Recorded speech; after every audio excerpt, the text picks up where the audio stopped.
Hello students. आज का हमारा टॉपिक रहेगा गुर्जर प्रतिहारों का उदय। गुर्जर प्रतिहार कौन थे? तो गोपीनाथ शर्मा के अनुसार जोधपुर के शिलालेखों में यह प्रमाणित होता है कि प्रतिहारों का अधिवासन मारवाड़ में लगभग 6ठी शताब्दी के द्वितीय चरण में हो चुका था और उस युग में राजस्थान का पश्चिमी क्षेत्र गुजरतरा कहलाता था और इसीलिए प्रतिहारों को गुर्जर प्रतिहार कहा जाने लगा। इसके अलावा गुर्जर प्रतिहारों की उत्पत्ति के संबंध में जो मत प्रचलित हैं उनकी बात करें तो गुर्जर प्रतिहारों को विदेशी संतान मानने वाले विद्वान colonel James Tod, doctor Smith और डॉक्टर भंडारकर थे। इसके अलावा गुर्जर प्रतिहारों को भारतीय मानने वाले विद्वानों में डॉक्टर दशरथ शर्मा, डॉक्टर ओझा और डॉक्टर सीवी वेद हैं, जो कि उन्हें भारतीय मानते थे, और जबकि विदेशी मानने वालों में ऊपर हमने बात की। इसके अलावा गुर्जर प्रतिहारों के संबंध में जो जानकारी के स्रोत मिलते हैं उनमें सर्वप्रथम उल्लेख ऐहोल अभिलेख में मिलता है। चालुक्य नरेश पुलकेशिन द्वितीय के शासनकाल में रवि कीर्ति द्वारा यह लिखा गया था और जिसमें गुर्जर प्रतिहारों का प्रथम बार उल्लेख मिलता है। इसके अलावा हरिवंश पुराण, भोज प्रतिहार की ग्वालियर प्रशस्ति, अधोधन सूरी द्वारा रचित कुबले माला आदि भी गुर्जर प्रतिहारों की जानकारी के स्रोत रहते हैं। और इसके अलावा जो प्राचीन जो मत है वह यह है कि गुर्जर प्रतिहार राम के भाई लक्ष्मण के वंशज माने जाते हैं तथा इनका प्रारंभिक केंद्र मंडोर जोधपुर रहा था।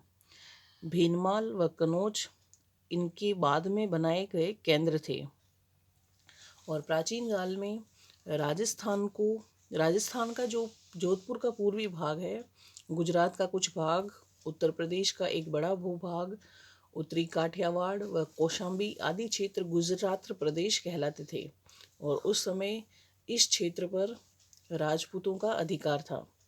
गुर्जर प्रतिहार वंश का संस्थापक हरिश्चंद्र को माना जाता है और इस वंश में अन्य जो शासक रहे थे महत्वपूर्ण, उनमें नागभट्ट प्रथम, वत्सराज, नागभट्ट द्वितीय, मिहिर भोज, महेंद्रपाल फर्स्ट, महिपाल फर्स्ट, राज्यपाल और यशपाल आदि रहे थे।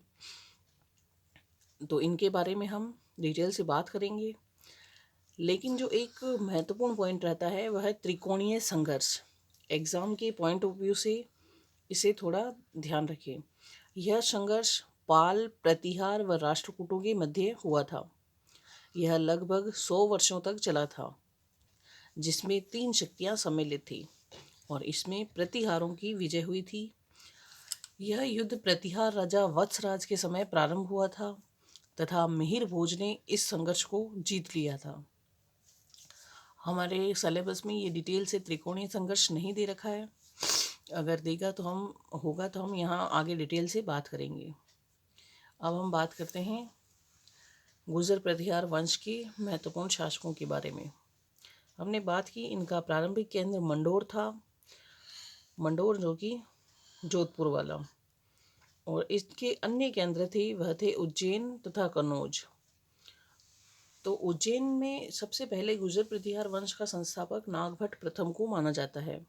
तो हम यहीं से शुरू करेंगे नागभट्ट प्रथम से, जिसने गुर्जर प्रतिहार वंश की नींव उज्जैन में रखी और इसका शासनकाल 730 ईस्वी से 760 ईस्वी माना जाता है। ग्वालियर प्रशस्ति से ज्ञात होता है कि नागभट्ट प्रथम ने अरब सेना को पराजित किया था।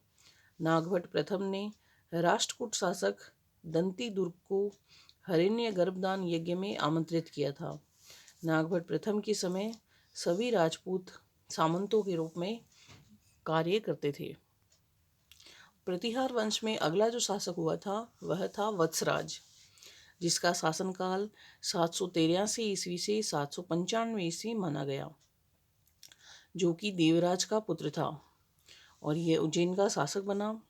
यह वैष्णव धर्म का संरक्षक था, इसीलिए इसे जयवरा व रणहस्तिन की उपाधि दी गई। वत्सराज ने भीनमाल में राष्ट्रीय यज्ञ का आयोजन किया था और इसी के समय त्रिपक्षीय संघर्ष प्रारंभ हुआ। वत्सराज ने ओशिया में जैन मंदिर का निर्माण करवाया जो पश्चिम भारत का सबसे प्राचीन मंदिर माना जाता है। इसके समय रचित वली प्रबंध में सती प्रथा व नियोग प्रथा का उल्लेख मिलता है। अगला जो शक्तिशाली राजा हुआ था वह था नागभट्ट द्वितीय, जो कि वत्सराज का पुत्र था और यह गुर्जर प्रतिहार वंश का शक्तिशाली शासक रहा, जिसके समय गुर्जर प्रतिहारों की प्रतिष्ठा चरम सीमा पर पहुंच गई थी। यहाँ हम नागभट्ट द्वितीय की उपलब्धियों के बारे में बात करेंगे, जिसमें उसने सबसे पहले राष्ट्रकूटों से युद्ध किया। राष्ट्रकूट नरेश गोविंद तृतीय ने उत्तरी भारत पर आक्रमण किया तो नागभट्ट द्वितीय ने गोविंद तृतीय को पराजित किया और उत्तर भारत में अपनी प्रतिष्ठा बढ़ाई। कन्नौज विजय की बात करें तो नागभट्ट द्वितीय ने कन्नौज नरेश चक्रायुद्ध को पराजित किया तथा कन्नौज पर गुर्जर प्रतिहार वंश की नींव रखी। वह इसे अपनी राजधानी भी बनाया। इसके अलावा धर्मपाल से भी युद्ध किया। कन्नौज का राजा चक्रायुद्ध धर्मपाल का आश्रित राजा था, अतः नागभट्ट से युद्ध करना उसके लिए अनिवार्य हो गया था। इस युद्ध में धर्मपाल को पराजित होना पड़ा, वह वापस बंगाल लौटना पड़ा। इसके अलावा ग्वालियर अभिलेख के अनुसार नागभट्ट द्वितीय ने मुसलमानों को भी पराजित किया था और उसकी अन्य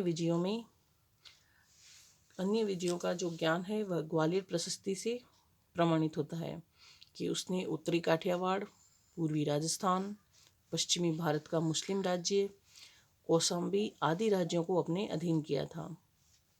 और इसी आधार पर उसका मूल्यांकन किया जाए तो वह गुर्जर प्रतिहार वंश का एक पराक्रमी और धैर्यवान शासक माना जाता है। उसने धर्म का अनुसरण करते हुए अपनी प्रतिष्ठा को बढ़ाया।